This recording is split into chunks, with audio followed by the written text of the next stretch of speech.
Hello and welcome. Thank you so much for joining me today. Quick question. Have you ever started a new project or joined a new project and then felt really just daunting work coming throwing at you? You don't know where to start, you don't know where to go, you don't know who to talk to. Well, I'm here to share with you that there are 5 pillars towards every new project that I've worked with. And I have dealt with so many different projects, from events coordination to building software solutions to building up software development strategies for a team of people. And I want to share with you today those 5 pillars. So I've got my notes right here. So if I look down from the screen, it's because I'm looking at my notes here, and I'm trying out a Kindle Scribe. More on that to come. I don't think I would suggest it. Unless this is just exactly what you want. But it wasn't for me, so I'll get on that later. Now, so what are those notes about these 5 pillars? So first of all, the very first one is, what do I understand? What do I know? So first of all, who are the key stakeholders? Who are the key players? You've got to know not only who's going to be working on this project, sending out communications. You also have to know who's going to be approving anything. Like, is it an approval for budget? Is it an approval for a date? Who is it that needs to make certain decisions, right? You have to know who those people are to make sure that they are included as early as possible, and you know with the cadence with which they want to be communicated with. This can be essential, especially when you're creating software solutions, because if you're not keeping the right people updated, you might spend months working on something that was not asked for or is not what the user said that they wanted. So you really want to make sure that you understand who your stakeholders are. The second is end users. Who is the person who's actually going to be using your product? Whether it's, even if it's just you're going to an event. If your event goers are going to be at your booth, what should that look like? What should that experience look like? What's that user experience? How are they going to feel about it? What are they going to take away from it? How are you going to keep them coming back for more? Right? So those are the things that you want to consider, but you also want to make sure that as you're thinking about those end users, what are their demographics? What is that key, human being that you're trying to sell to, or you're trying to do something for, or whatever the case may be? What are the demographics and their needs? You also need to know, what is the goal, the overall goal, or yeah, the goal of the overall team or project. Because a lot of times you might think, oh, this is going to be so cool and we should definitely do this and we should do that. But is it in alignment with your overall goal? For example, if you were at an event, right? If you are hosting an event at some marketing convention or something, if your goal is to get signups, how do you get people to do that? Do you get them to get a free something or other by participating at your booth? Is it, you've got to think about what is your goal, and to help, and that will help establish what type of numbers and KPIs, or basically your data points that you're trying to go for. So you can market that, and not market that, but you can know where you are and if you've achieved those goals. So you need to know what your overall goals are for your team, for your project, whatever that is. You also need a really clear outline of role expectations. I have been on so many teams and groups and things like that where it wasn't clear who was supposed to own what. And a lot of times, a lot of the work fell to me because nobody really piped up and nobody said, I'll do it, right? And so one of the things that you need to do is, when you are working through this project, you need to know, okay, this person is going to be approving stuff, so they're going to have to know this information. This person is going to be the one that's going to be running the communications. You have to know who's doing what, because then what if that person's out? Who's going to be their backup? What are the expectations that they're going to take care of and be accountable for? So you need to know that information. And also, one of the most important is, what is your current experience or knowledge in the matter? So, for example, one of the projects that I'm working on right now is, I am helping a team of about, I want to say, like 40 people. And it's actually a larger group of sub teams, so smaller teams. And so in this larger group, we are trying to not only establish development standards, but also make sure that they are adopted and used throughout all of the teams.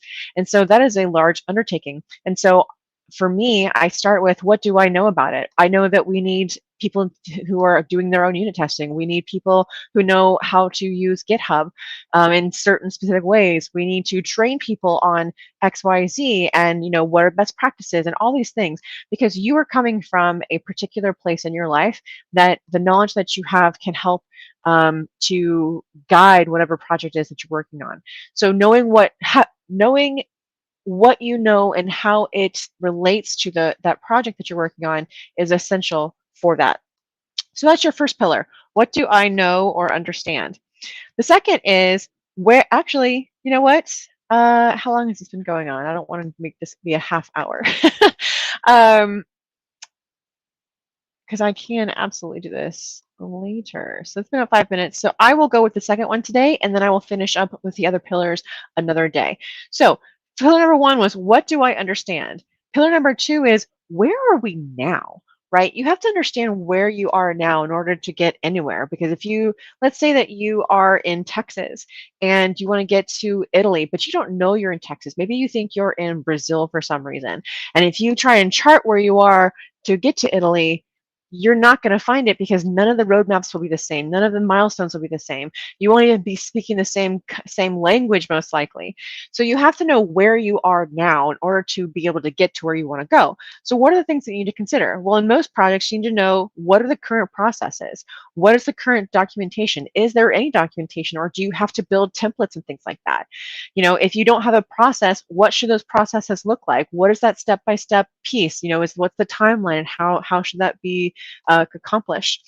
You need to make sure that what you're doing, how easy is it for a brand new person to come in and just start working? Do you have a step-by-step process, an SOP, a standard operating procedure that says, here, click here, click here, it looks like this? Do you have that? Because if you don't, not only are you going to be spending more time trying to train someone when you could have had a document or even a vidcast or some type of other training to get them up to speed, but you also have to take time away from the people who are trying to train and all kinds of other things. So if you just had the documentation in the first place, you're making your life a lot more easier. So the next thing is, you got to prioritize your needs. So this is going to be something where I've talked about a few times in workshop facilitation. You can check some more out at my blog right there. I've got a few different things that you can check out, but you've got to know, what are your needs? What is required to be successful for this whatever project that you're working on, whether it's just creating software or working on a project, it doesn't matter. So you got to prioritize your needs. There's several different ways to do that. One of the ways that I found most helpful is an impact versus effort map. If you don't know what that is, I've shared this before. Again, check out my blog. Otherwise, I have a workshop coming up at the end of this month if you are interested, so let me know.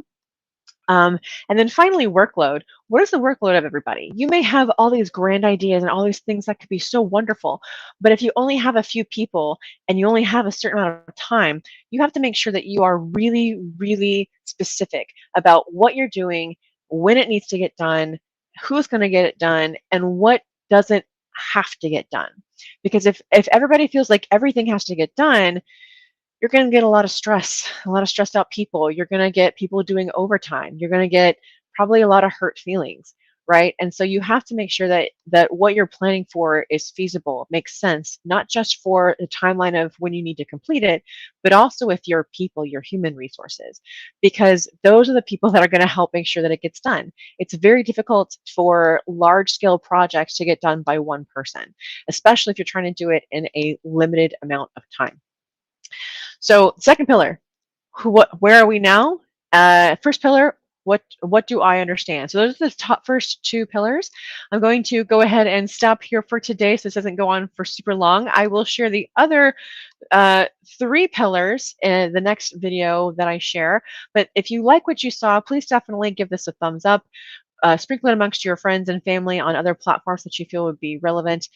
That would find value in this. And again, that's my blog up there. I talk about digital marketing, software engineering, project management, strategic execution, basically anything that I feel could help empower you for more prosperity. I love to share that.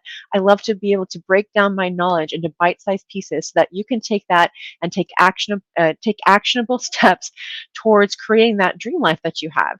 Again, there's so much crossover